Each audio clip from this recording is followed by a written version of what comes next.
wabarakatuh. Perkenalkan, nama saya Ponita. Saya dari Prodi Keperawatan Pangkat Pinang tingkat 1. Di sini saya akan menjelaskan fungsi dari sistem urinaria. Oke, di sini ada kelenjar adrenal. Ini berfungsi sebagai penghasil hormon aldosteron, kortisol, gonadokortikoid. Dan kedua ada renal vein yang berfungsi membawa darah keluar dari ginjal menuju vena cava inferior, kemudian kembali ke jantung. Dan yang ketiga itu ada yang keempat sama ginjal kanan dan ginjal kiri, fungsinya sama, itu untuk menghilangkan kelebihan air dari tubuh atau mempertahankannya saat dibutuhkan. Dan selanjutnya ada ureter. Ureter berfungsi mengalirkan urin dari ginjal untuk ditampung di kandung kemih. Dan ada renal arteri yang berfungsi membawa darah ke dalam ginjal untuk disaring di glomerulus. Dan ada vena cava yang berfungsi membawa dan menghabiskan darah yang terdeoksigenasi dari seluruh tubuh ke atrium kanan jantung. Dan ada dorsal aorta yang berfungsi membawa darah yang banyak oksigen dari ventrikel kiri jantung ke seluruh tubuh. Dan ada juga kandung kemih yang berfungsi menyimpan urin hingga waktunya dikeluarkan dari tubuh. Dan yang terakhir ada uretra yang berfungsi sebagai saluran keluarnya sperma dan urin. Itulah fungsi dari urin. Ini kita akan menjelaskan tahap-tahap pembentukan urin yang ada 3. Pertama itu proses filtrasi atau penyaringan, yang kedua itu proses reabsorpsi itu atau penyerapan kembali, ketiga itu proses augmentasi atau pengeluaran zat. Oke, kita masuk ke proses filtrasi atau penyaringan. Tahap pertama dalam pembentukan urin adalah melakukan proses filtrasi atau penyaringan darah dari zat-zat metabolisme dalam tubuh. Zat-zat ini berupa urea,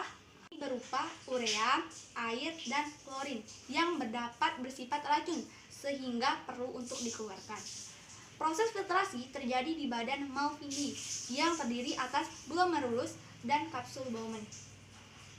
Glomerulus akan berfungsi sebagai tempat penyaringan air, garam, asam amino, glukosa, dan urea. Kemudian hasil dari penyaringan ini akan dialirkan ke kapsul Bowman.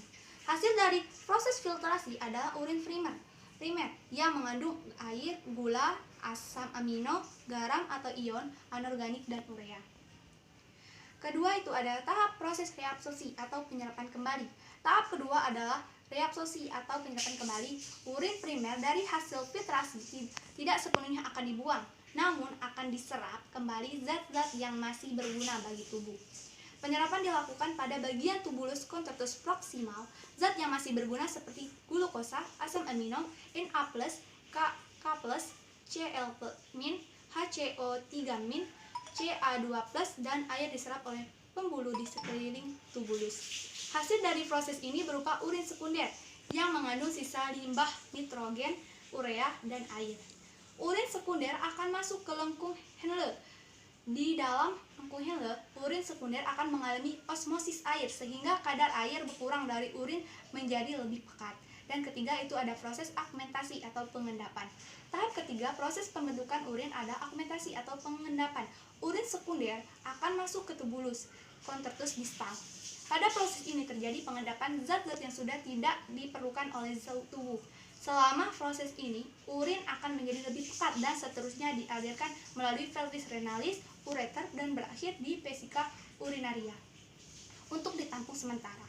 Hasil akhir dari proses augmentasi adalah urin sesungguhnya yang mengandung urea, asam amino, sisa-sisa pembongkaran protein, dan zat-zat yang berlebihan dalam darah seperti vitamin, obat-obatan, hormon, serta garam mineral. Dan itulah dari yang dapat saya sampaikan dari tahap-tahap pembentukan urin. Mohon maaf jika ada kekurangan.